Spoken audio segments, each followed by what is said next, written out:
کریم اما بعد،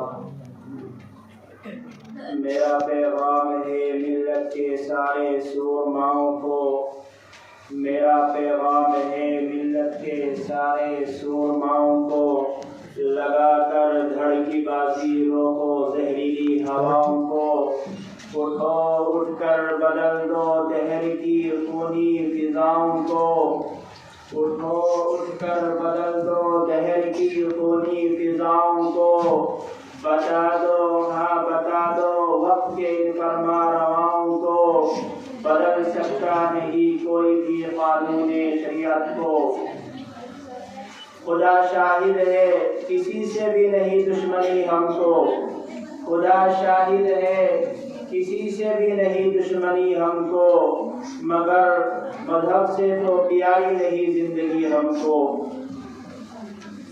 معزز سامعین اور یہاں پر جتنے احترام کے قابل حضرات بیٹھے ہوئے ہیں اور عزیز بچوں، آج کا جو دن ہے وہ بہت ہی عظیم الشان اور بہت ہی زیادہ اہمیت رکھتا ہے، اس لیے کہ ہماری اور آپ کی جو خوشی ہے وہ اس بات میں ہے کہ اب سے پہلے اور ہندوستان آزاد ہونے سے پہلے جو کچھ لوگ انگریز جسے ہم اور آپ کہتے ہیں ہندوستان پر آ کر جم گئے تھے، انہوں نے اپنا قبضہ جمانا شروع کر دیا تھا، اور ہمارے ملک کے کوئی بھی شہری ہو، وہ ہندو ہو مسلمان ہو سکھ ہو، جتنے بھی یہاں پر بسنے والے لوگ تھے، ہر کسی کو اپنا غلام سمجھنے لگے تھے اور ہر کسی کی عزتوں سے کھلواڑ کرنا شروع کر دیا تھا۔ ایسے وقت میں مسلمان ہندو انہوں نے سب نے مل کر ایک آواز بلند کی اور ایک آواز اٹھائی، اور اس آواز کے نتیجے میں ان کو بڑی بڑی قربانیاں دینی پڑی، بڑی بڑی کٹھنائیوں سے گزرنا پڑا، لیکن انہوں نے اپنی جان اور مال کی قربانی دے کر کے آنے والی نسل کو یہ باور کرایا کہ دیکھو اگر کہیں ظلم ہو رہا ہو، اس ظلم کی اجازت کسی بھی دھرم کے اندر نہیں دی جاتی، وہ قرآن کے اندر بھی اسی بات کا حکم ہے کہ اگر کہیں ظلم ہو رہا ہو تو اس کے خلاف آواز اٹھانی یہی انسانیت ہے، اور بھگوت گیتا کے اندر بھی یہی لکھا ہوا ہے اس کے منتر کے اندر کہ اگر کہیں ظلم ہو رہا ہو اس کو برداشت نہ کیا جائے، بلکہ اس کو ختم کرنے کے لیے جو بھی کچھ کیا جائے کرنا چاہیے۔ میری اور آپ کی حاضری یہاں پر جو ہوئی ہے وہ اس تحت ہوئی ہے کہ ہم 26 جنوری کیوں مناتے ہیں۔ سب سے پہلے ہمیں یہ جاننا ہے یہ 15 اگست 1947 میں ہمارا ہندوستان ملک آزاد ہو گیا تھا، اس کے بعد پھر آزاد ہونے کے بعد یہ الگ چیز ہے کہ کیسی کیسی قربانیاں ہمارے بڑوں نے اور ہمارے جو پوروج گزر چکے ہیں انہوں نے کیسی کیسی قربانیاں دی۔ سب سے پہلے اگر ہم تاریخ کو اٹھائیں گے، ہندوستان کے اتہاس کو اٹھائیں گے، آج ہم ہندوستان کا اتہاس ہمارے بچوں کو یاد نہیں ہے، نہ ہمیں معلوم ہے، بس ہم نے اتہاس کو کیا سمجھ لیا کہ کسی نیتا نے بول دیا ہم اسے سچ سمجھ بیٹھتے ہیں، یا کسی فلم والے نے کوئی فلم بنا دی وہ جو اس کے اندر کروڑ مروڑ کر پیش کر دیا گیا بس اسے اتہاس سمجھ بیٹھتے ہیں، جبکہ اتہاس ان ساری چیزوں سے بالکل الگ ہے۔ اتہاس سنویدھان ہمارا ایک ایسا ہے کہ جو ہمارے بڑے قائم کر کے چلے گئے، اگر اس سنویدھان کے اندر رہتے ہوئے ہم عمل کریں گے تو آج ہمیں ایک دوسرے کا چہرہ دیکھ کر ایک دوسرے کے پاس کھڑے ہونے پر شرم محسوس نہیں ہوگی، بلکہ ایک محبت کا پیغام ملے گا۔ آج کچھ لوگوں نے جن کو اپنی تاریخ یاد نہیں ہے اور جن کو اپنا پتہ نہیں ہے، جن کو اپنے رہنے سہنے کا بھی پتہ نہیں ہے، ان لوگوں نے کچھ نفرت کا ماحول پیدا کر دیا، اور اس نفرت کے ماحول میں چھوٹے چھوٹے بچے بھی اور نوجوان جن کو کچھ پتہ نہیں ہے وہ ملوث ہوتے ہوئے دکھائی دیتے ہیں۔ جبکہ ہر مذہب کے اندر، ہر دھرم کے اندر یہ بتایا جاتا ہے کہ سب سے پہلے انسانیت ہے۔ انسان ایک ایسی چیز ہے کہ سب سے پہلے اگر انسانیت کا مادہ ہے اور کسی کو ضرورت پڑ رہی ہے تو سب سے پہلے اس ضرورت کو پورا کیا جائے۔ آج سے 60-70 سال پہلے کی تاریخ اٹھائے، اس لیے کہ یہاں پر موجود نوجوان بھی ہیں، بچے بھی ہیں، اور کوئی 50 سال کا ہے، کوئی 60 سال کا ہے، کوئی 30 سال کا ہے۔ آپ اور سے پوچھو کہ آج سے 60-70 سال پہلے کا ہندوستان کا ماحول کیسا تھا؟ ہندوستان میں اگر کسی ہندو کو یا غیر مسلم کو کوئی دکھ سکھ ہوتا تو ایک مسلمان اس کے ساتھ کھڑا ہوا نظر آتا اور مسلمان اس کے دکھ سکھ کے اندر جا کر کے شریک ہوتا۔ ایسے ہی اگر کسی ہندو کو، غیر مسلم کو کوئی مسلمان ایسا نظر آتا کہ جو دکھوں سے اور کٹھنائیوں سے گزر رہا ہوتا تو ہندو بھائی مسلمان کے ساتھ کھڑا ہوتا اور اسے یہ کہتا کہ ہم تیرے دکھ سکھ کے اندر ساتھ ہیں۔ لیکن ہم نے دیکھا جیسے جیسے جاہلیت کا دور گزرتا گیا، دن گزرتے گئے اور اپنے اتحاد سے منہ موڑنا شروع کر دیا اور ہم نے حقیقت کو نہیں جانا، تو ایسے ہی ایسے ہم نے ایک دوسرے کو دیکھنا تو بہت دور کی بات ہے، چہرہ دیکھنا گوارا نہیں کرتے، ساتھ کھڑے ہونا گوارا نہیں کرتے۔ یہ چیز کہاں سے آ گئی؟ ہمارا اتحاد یہ گوارا نہیں کرتا، نہ ہمارا اتحاد اس کی اجازت دیتا ہے۔ کسی بھی دھرم کی کتاب کو اٹھا کر کے دیکھ لیجئے، بھگوت گیتا ہو، یجر وید ہو، رام وید ہو یا سام وید ہو، قرآن پاک ہو یا حدیث مبارکہ ہو، کوئی بھی کتاب اٹھا کر کے دیکھ لیجئے، کسی بھی کتاب کے اندر یہ نہیں ملے گا کہ ایک انسان ہے، اس کو کسی چیز کی ضرورت ہو رہی ہے اور وہ اس کی ضرورت کو پورا نہ کرے۔ وہ بتایا کوئی انسان ہے ہی نہیں۔ اگر کوئی انسان ہے بغیر مذہب کے بھید بھاؤ کے، اس انسان کا ساتھ دینا چاہیے۔ یہ ہر کتاب کے اندر، ہر مذہب کے اندر ملے گا۔ اگر کوئی انسان آپ کو ایسا نظر آ رہا ہے کہ دوسرے انسان سے نفرت کر رہا ہے، وہ کسی کی بنا پر کر رہا ہو، تو سمجھ لو چاہے مسلمان ہو، چاہے وہ ہندو ہو، چاہے وہ سکھ ہو، وہ انسان نہیں ہے بلکہ انسانیت کے نام پر دھبا ہے۔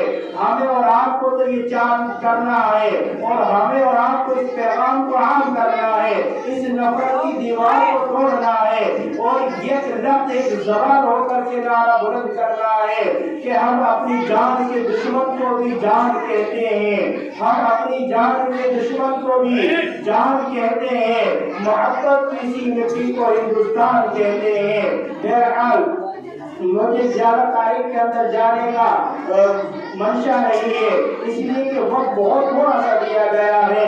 آپ نے آپ اگر تاریخ پڑھیں گے، اپنے بچوں کو یاد دلائیں گے تو سب سے زیادہ مسلمانوں کی تاریخ ملے گی۔ اور قربانی دینے والے جب ہندوستان میں انگریز نے قبضہ جما لیا تھا، 3 لڑائیاں سب سے پہلے نواب سراج الدولہ اور ٹیپو سلطان، پھر 1857 میں جا کر کے سب ہندو بھائیوں نے اور سب نے جو ہندوستان میں بسنے والے تھے اور مسلمانوں نے مل کر کے ایک بار بھی حملہ کیا تھا۔ لیکن اس سے پہلے جتنی 3 لڑائیاں ہوئی اس میں تنے تنہا مسلمان نظر آئیں گے، پھر ہمارے بھائیوں کو ساتھ لیا گیا، پھر اس کے بعد سارے آئے۔ گاندھی جی کو جو لقب دیا گیا، یہ مہاتما کا لقب کس نے دیا تھا؟ یہ مولانا عبدالحی فرنگی محلی رحمۃ اللہ علیہ تھے، انہوں نے گاندھی جی کو مہاتما کا لقب دیا۔ اس کے بعد سب نے مہاتما کہنے لگے، اس لیے سب کو ساتھ لینا تھا۔ یہ ایک الگ تاریخ ہے۔ مجھے تو صرف یہ کہنا ہے کہ ہمیں اس چیز کو توڑنا ہے جو آج کا ماحول بنا ہوا ہے۔ ہم سب یہ وعدہ کریں کہ آج کے بعد ہم چاہے کوئی بھی انسان ہو، کسی بھی مذہب کا ماننے والا ہو، سب کو ایک ساتھ لے کر کے چلیں گے اور سب کے دکھ میں ساتھ دیں گے۔ سب کریں گے اس بات کو بھائی انشاءاللہ۔ بچوں یہ تمہارے لیے بات ہے کہ ابھی ہم کم عمر ہیں، ابھی ہمیں اتنا تجربہ نہیں ہے، ابھی ہم پڑھ رہے ہیں۔ بچوں کے لیے بات ہے کہ ہمیں زندگی میں بہت ساری چیزیں ملیں گی، ہمارے پاس پاور بھی آئے گی اور طاقت بھی ہوگی، ہمارے پاس پیسہ بھی ہوگا، لیکن ہمیں اس پیسے کا، اس پاور کا کیسے استعمال کرنا ہے وہ میں آپ کو بتلا دوں۔ ہمیں اگر بڑا بننا ہے، تو بڑا بننے کا سب سے آسان نسخہ یہ ہے کہ ہم کسی کو بغیر تکلیف پہنچائے بڑے بن جائیں۔ وہ ایسا ہے، میں جب اسکول میں پڑھاتا تھا، میں ٹیچر بھی ہوں، اور اسکول کے اندر میرا ماشاءاللہ وقت بھی لگا ہوا ہے، بچوں کو بہت سارے پڑھاتا تھا۔ میں دیوار پر ایک لائن کھینچتا تھا، وہ میں نے اپنے استادوں سے سیکھا، ایک لائن کھینچ کر کے بچوں کو بتاتا کہ بچوں بتاؤ اسے چھوٹی کرنی ہے، کیسے کرو گے؟ کوئی بچہ اٹھ کر کے اس لکیر کو مٹا دیتا، پھر میں بولتا کہ بچوں اس لکیر کو بغیر نقصان پہنچائے چھوٹا کرنا ہے، کیسے چھوٹا کرو گے؟ اب وہ سوچ میں پڑ جاتے بھائی چھوٹا کیسی ہوگی یہ لکیر، بغیر اس کو مٹائے چھوٹی کیسے ہو جائے گی؟ اس لکیر کو بغیر تکلیف دیے چھوٹا کرنا ہے، کیسے کریں گے؟ تو بچے کہتے ہیں کہ ایسے ہوگی ایسے ہوگی، پھر میں ایک لکیر اس کی برابر میں بڑی کھینچ دیتا۔ میں نے کہا بتاؤ جو پہلے والی لکیر کی چھوٹی ہے کہ بڑی ہے؟ کہنے لگی دوسری جو کھینچی گئی وہ بڑی ہے، تو اسے نقصان پہنچا پہلے والی کو؟ بچے بولے کہ جی نہیں پہنچا۔ تو جب نقصان نہیں پہنچا تو دیکھنے والے کو کیا سمجھ میں آ رہا ہے؟ دوسرے والی لکیر بڑی ہے کہ چھوٹی ہے؟ انہوں نے کہا دوسرے والی لکیر بڑی ہے۔ کیوں؟ اس لیے کہ اسے نقصان، یا آپ اتنی ترقی کرو، اتنے بڑے بن جاؤ، اتنی محنت کرو کہ دیکھنے والا آپ کو بڑا سمجھنے لگے اور دوسرے والے کو تمہارے سے کم سمجھنے لگے، بغیر اس کو نقصان پہنچائے۔ یہ ہے کمال۔ نشہ پلا کے گرانا تو سب کو آتا ہے، نشہ پلا کے گرانا تو سب کو آتا ہے، کمال تو تب ہے کہ گرتوں کو تھام لے کوئی۔ بہرحال میں اسی بات پر اپنی بات کو ختم کرتا ہوں۔ ایک دوسری بات یہ کہنی ہے کہ دیکھیے آپ کے گاؤں کے جو ماسٹر مومن صاحب ہیں، یہ بہت ہی قابلیت ان کے اندر اوپر والے نے رکھی ہے۔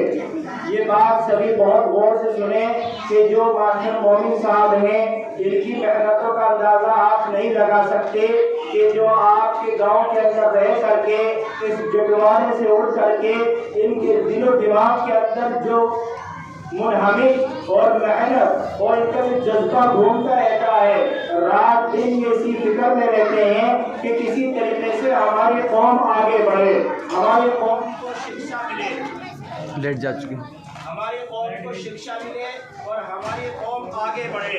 اور آگے کب بڑھے گی؟ جب ہمیں شکشا معلوم ہوگی۔ آج ہم نے شکشا پراپت کرنی چھوڑ دی، شکشا ہمارے بچوں کے اندر نہیں رہی، اس وجہ سے ہم سب سے پیچھے جا رہے ہیں۔ اگر شکشا لینے پر آ جائیں تو پھر وہ دن دور نہیں کہ دودھ کا دودھ اور پانی کا پانی ہو جائے گا۔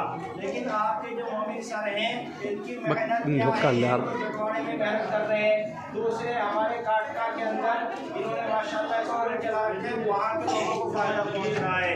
اور آنے والے دنوں کے اندر جانسٹ کے اندر انہوں نے محنت جاری کر رکھی ہے، اس جانسٹ میں بھی یہ بچوں کو شکشا دینے کا کام کریں گے۔